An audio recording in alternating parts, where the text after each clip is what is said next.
कक्षा 10 चैप्टर 5 यह दंतुरित मुस्कान और फसल। इसके रचनाकार हैं नागार्जुन। इस कविता से संबंधित जितने भी एमसीक्यू हैं उनको हमने यहाँ पे लिया है, तो कविता को समझने में भी और इन प्रश्नों का आपकी परीक्षाओं में भी काम आएगा। तो आप लोग ध्यान से सुनिएगा, समझिएगा और उसका उत्तर दीजिएगा। तो चलिए शुरुआत करते हैं। पहला प्रश्न है, यह दंतुरित मुस्कान किसे संबोधित करके लिखी गई है? ऑप्शन ए प्रेमिका के लिए, बी पत्नी के लिए, सी अपने बच्चे के लिए या डी किसी नन्हे बच्चे के लिए। तो सही उत्तर यहाँ आएगा, यह दंतुरित मुस्कान कविता जो है वो अपने बच्चे के लिए लिखी गई है। ठीक है। प्रश्न 2, मृतक में भी जान क्यों आ जाती है? ए प्रिय का प्रेम पाकर, बी अपने बच्चे का मनमोहक रूप देखकर, सी सुंदर वातावरण देखकर, डी अपने बच्चे की दंतुरित मुस्कान देखकर। तो सही उत्तर यहाँ आएगा, मृतक में भी जान आ जाती है अपने बच्चे की दंतुरित मुस्कान देखकर। ठीक है।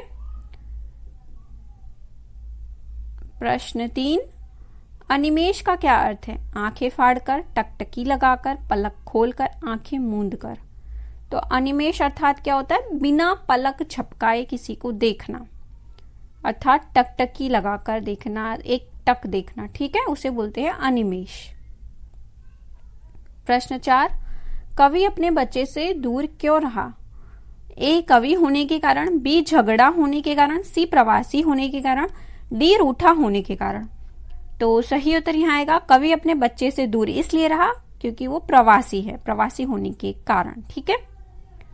प्रश्न 5, फसल कविता में किसे महत्व दिया गया है? धूप को, हाथों के स्पर्श को, हवा और मिट्टी को, इन सब को। तो सही उत्तर यहाँ आएगा इन सब को, अर्थात धूप को भी, हाथों के स्पर्श को, हवा और मिट्टी को, इन सब को फसल कविता में इंपॉर्टेंस दी गई है। प्रश्न 6, कवि फसल कविता से मनुष्य को क्या प्रेरणा देना चाहता है?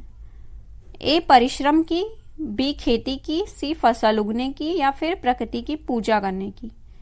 तो कवि फसल कविता के माध्यम से परिश्रम की प्रेरणा देना चाहता है, अर्थात मेहनत करने की।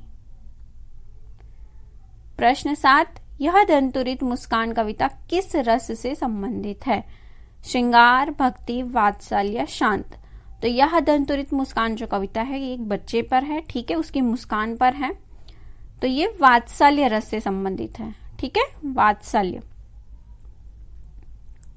प्रश्न 8, क्या देखकर मुर्दे में भी जान आ जाती है?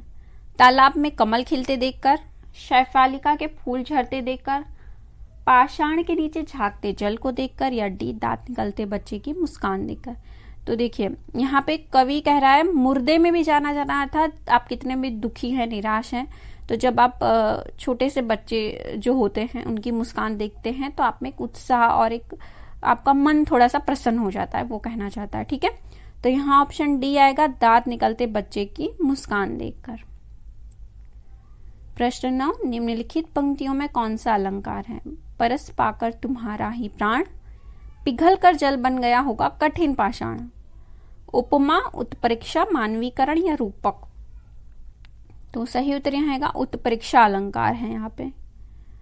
प्रश्न 10, बच्चा कवि को पहचान क्यों नहीं पाया? कवि बच्चे से पहली बार मिला इसलिए, या फिर बी बच्चे को पहचान नहीं है, या सी बच्चे की घूरने की आदत है, या डी अकारण। अकारण अर्थात बिना किसी कारण के, ऐसे ही। तो सही उत्तर यहाँ पे आएगा ऑप्शन ए, कवि बच्चे से पहली बार मिला इसलिए वो उसे पहचान नहीं पाए। प्रश्न 11, कवि ने नवजात शिशु की तुलना किससे की है? नवजात अर्थात जो तुरंत में जन्मा हो। शेफालिका के पुष्पों से, कमल के पुष्पों से, बांस के पुष्पों से, बबूल के पुष्पों से। तो नवजात शिशु अर्थात जिसने नया जन्म लिया हो। ठीक है, तो यहाँ पे उसकी तुलना कवि ने किससे की है? कमल के पुष्पों से, ऑप्शन बी। ठीक है, शेफालिका के जो फूल होते हैं उसकी क्या विशेषता होती है?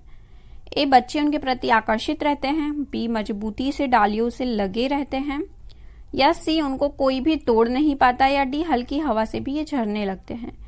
तो शेफालिका के जो फूल हैं उनकी विशेषता है कि ये हल्की सी हवा, अर्थात जब थोड़ी सी भी हवा चलती है तो ये झरने लगते हैं, यही इसकी विशेषता है।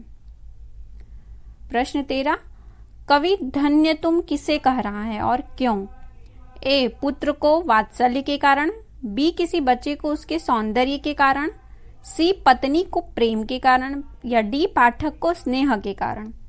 तो सही उत्तर यहाँ आएगा कवि धन्य तुम किसे कह रहा है? पुत्र को वात्सल्य के कारण अर्थात प्रेम के कारण। प्रश्न 14, कवि स्वयं को चिर प्रवासी क्यों कहता है? ए, बालक से दूर रहने के कारण, बी, हमेशा घर से बाहर रहने के कारण, सी, लंबे समय से घर से बाहर रहने के कारण, डी, घर छोड़ देने के कारण। तो सही उत्तर यहां पे आएगा ऑप्शन सी, लंबे समय से घर से बाहर रहने के कारण कवि अपने आप को स्वयं अर्थात अपने आप को खुद को चिर प्रवासी कहता है। प्रश्न 15, आंखें चार होना का क्या अर्थ है? परिचय होना, सामना होना, प्रेम होना, धुंधला दिखना। तो सही उत्तर यहाँ आएगा सामना होना अर्थात किसी से सामना हो जाना उसे कहते हैं आंखें चार होना।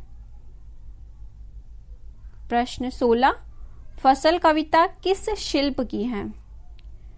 गीत, छंदबद्ध, छंदमुक्त या गद्य कविता। तो सही उत्तर यहाँ पे आएगा ऑप्शन सी, छंदमुक्त है।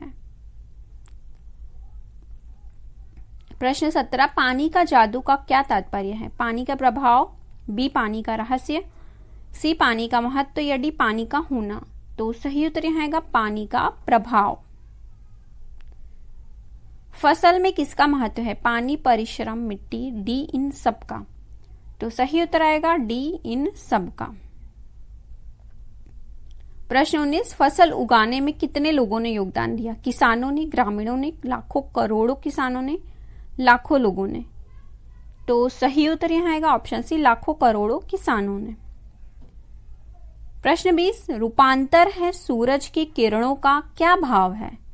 सिमटा हुआ संकोच किरणों में समा जाता है, बी, सूरज की किरणें हवा पर सवार हो नीचे आती हैं, सी, सूरज की किरणों पर हवा थिरकती है और संकोच दूर होता है, डी, सूरज की ऊर्जा अन्न में परिवर्तित होकर हमें पोषित करती है।